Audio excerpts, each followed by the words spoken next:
మిత్రులందరికీ నమస్కారం. ఆమ్ ఆద్మీ పార్టీ తెలంగాణ శాఖ ఏప్రిల్ 14 అంబేద్కర్ జయంతి రోజున నిర్వహించబోయే సేవ్ కాన్స్టిట్యూషన్ సేవ్ ఇండియా అనే కార్యక్రమాన్ని తెలంగాణ శాఖ నిర్వహిస్తుంది.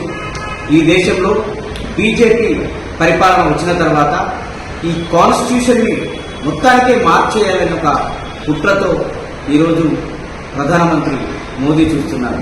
కాబట్టి ఈ కాన్స్టిట్యూషన్ ని కాపాడుకోవాల్సిన బాధ్యత ఈరోజు ఈ దేశ పౌరులందరిది, మన తెలంగాణ పౌరులందరిది. కాబట్టి మిత్రులారా, మనమందరం కూడా సేవ్ కాన్స్టిట్యూషన్ సేవ్ ఇండియా అనే ఈ యొక్క పదాన్ని ఎత్తుకొని ఈ భారతదేశంలో ఆస్తులు అమ్ముతున్నారు, ఈ భారతదేశంలో ప్రతి ఒక్కరిని సర్వనాశనం చేస్తున్న ఈ యొక్క బీజేపీ పాలనని అంతమొందించాలంటే మనమందరం కూడా కలిసికట్టుగా ముందుకు రావాల్సిన అవసరం ఉంది. కాబట్టి మీరందరూ కూడా రేపు బషీర్బాగ్ ప్రెస్ క్లబ్ లో జరగబోయే 2 గంటల తర్వాత జరగబోయే కార్యక్రమానికి మీరందరూ హాజరవుతారని ఆమ్ ఆద్మీ పార్టీ తెలంగాణ శాఖ తరఫున పిలుపునిస్తున్నారు.